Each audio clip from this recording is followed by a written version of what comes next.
Hello YouTube, my name is Silver Panther 2. Hello YouTube, Silver Panther 2000. Today I'll be reading Michael Crichton's Jurassic Park, Part 1. So yeah, here we go. And I do apologize if I butcher some names and words wrong. These are the first times I hear some of these words. I hear some of these words. Reptiles. Oh my god. No, I'll just wait for a viewer to come. Do I have. Okay, messages will show. It's gonna. See. There we go.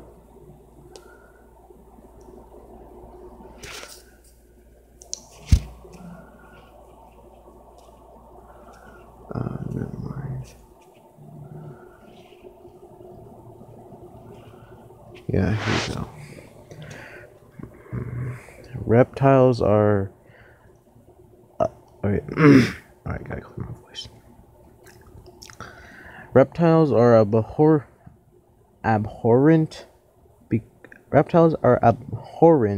because of their cold body, pale color, cartilaginous skeleton, filthy skin, fierce aspect, calculating eye, offensive smell, harsh voice, squalid habitation, and terrible venom. Wherefore their creator has not exerted his powers to make many of them. Linnaeus, 1797. You cannot recall a new form of life. Erwin Chargaff, 1972.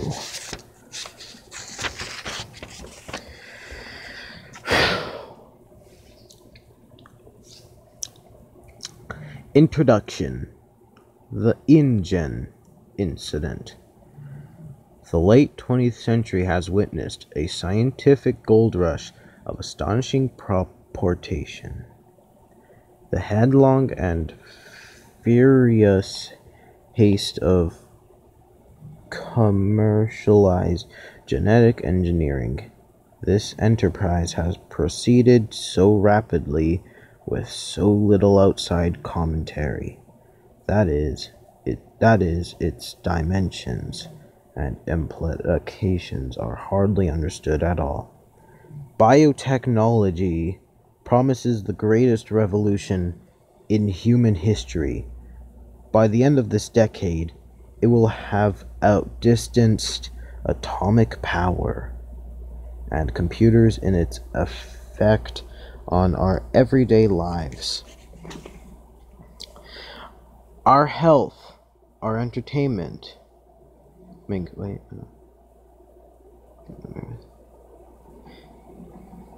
In the words of our observer, biotechnology is going to transform every aspect of human life. Our medical care, our food, our health, our entertainment, our very bodies.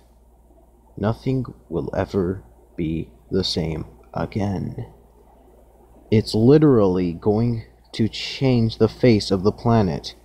But the biotechnology revolution differs in three important respects from past scientific transformations.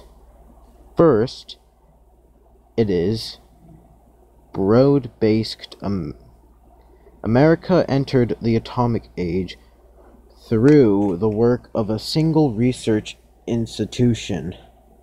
At Los Alamos, it entered the computer age through the efforts of about a dozen companies. But biotechnology research is now carried out in more than 2,000 laboratories in America alone. 500 corporations spend $5 billion a year on this technology. Second, most of the research is thoughtless or frivolous. Efforts to engineer paler trout for better visibility in the stream square trees for easier lumbering, and injectable sense cells. So you'll always smell of your favorite perfume may seem like a joke, but they are not. Indeed, the fact that biotechnology can be applied to the industries tragically subject to the varieties of fashion, such as cosmetics and leisure activities, heightened concern about the whimsical use of this powerful new technology. Third, the work is uncontrolled. No one supervises it. No federal laws regulate it. There is no current government policy in America or anywhere else in the world. And because the products of biotechnology range from drugs to farm crops to artificial snow, an intelligent policy is difficult. Most disturbing is the fact that no watchdogs are found among the scientists themselves. It is remarkable that nearly every scientist in genetic research is also engaged in the commerce of biotechnology. There are no detached observers. Everybody has a stake. The commercialization of molecular biology is the most stunning ethical event in the history of science, and it has happened with astonishing speed. For 400 years, since Galileo, science has always proceeded as a free and open inquiry into the workings of nature. Scientists have always ignored national boundaries, holding themselves above the transitory concerns of politics and even wars. Scientists have always rebelled against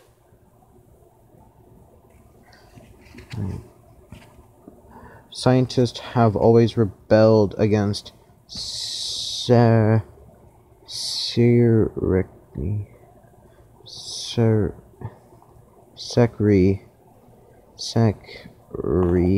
in research, and have even frowned on the idea of patenting their discoveries, seeing themselves as working to the benefit of all mankind. And for many generations, the discoveries of science did indeed have a selfless quality. When in 1953, two young researchers in England, James Watson and Francis Crick, the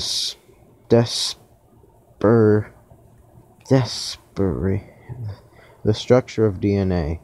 Their work was hailed as a triumph of the human spirit, of the centuries-old quest to understand the universe in a scientific way. It was confidently expected that their discovery would be selflessly extended to the greater benefit of mankind. Yet, that did not happen.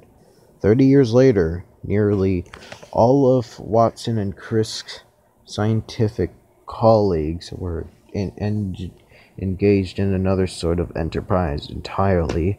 Research in molecular genetics had become a vast, multi-billion-dollar commercial undertaking, and its origins can be traced not to 1953,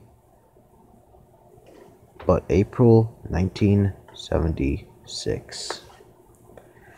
That was the date of a now famous meeting in which Robert Swanson, a venture capitalist, approached Herbert Boyer, a biochemist at the University of California. The two men agreed to found a commercial company to exploit Boyer's gen-splitting techniques. The new company, Genentech, quickly became the largest and most successful of the genetic engineering startups. Suddenly it seemed as if everyone wanted to become rich. New companies were announced almost weekly, and scientists flocked to exploit genetic research by 1986. At least 362 scientists, including 64 in a national academy, sat on the advisory boards of biotech firms. The numbers of those who held equity positions or consultations was several times greater. It is necessary to improvise how significant this shift in attitude actually was. In the past, pure scientists took a snobbish view of business. They saw the pursuit of money as intelligently uninteresting, suited only to shopkeepers, and to do research for industry, even at prestigious Bell City.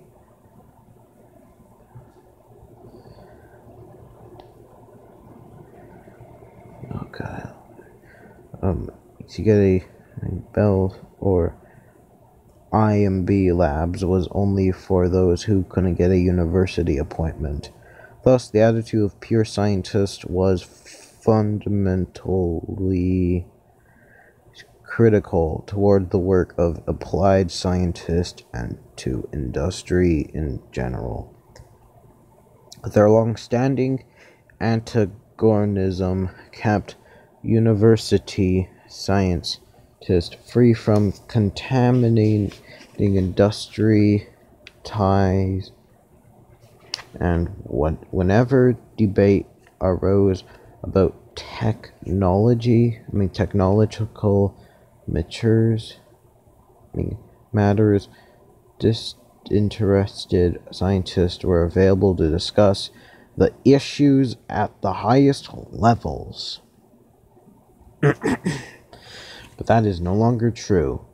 There are very few molecular biologists and very few research institutions without commercial affiliation. The old days are gone. Genetic research continues at a more furious pace than ever, but it is done in secret and in a haste and for a profit. In this commercial climate, it is probably inevitable that a company as and Biolis as International Genetic Technologies, Inc. of Palo Alto would arise. It is equally unsurprising that the genetic crisis it created should go unreported. After all, InGen's research was conducted in secret. The actual incident occurred in the most remote region on Central America, and fewer than 20 people were there to witness. Of those, only a handful survived. Even at the end, when National Genetic Technologies fled for Chapter 11 protection in the United States, bankruptcy court in San Francisco on October 5th, 1989. The proceeding drew little press attention. It appeared so ordinary.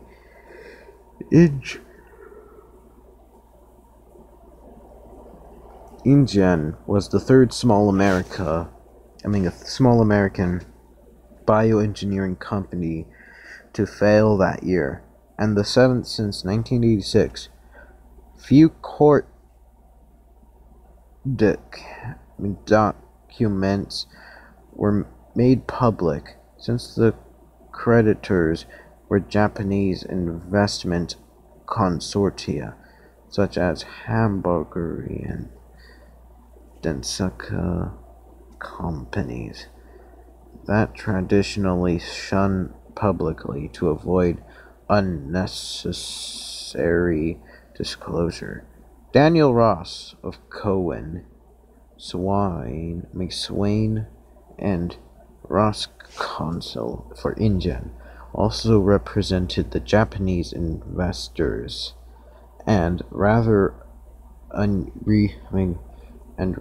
unusual petition of the Vice Consul of Costa Rica was heard behind closed doors. Thus, it is not surprising that within a month the problems of InGen were quietly and settled. Parties to that statement, including the Distinguished Scientific Board of Advisors, signed a non-disclosure agreement, and none will speak about what happened. But many of the principal figures in the InGen incident are not signatories, and were willing to discuss the remarkable events leading up to those final 2 days in August 1989 on a remote island off the west of Costa Rica. Okay, I'm done. I'm going to probably take a break from that, as this was part 1 of my narration to a book made by Micheal Crichton called Jurassic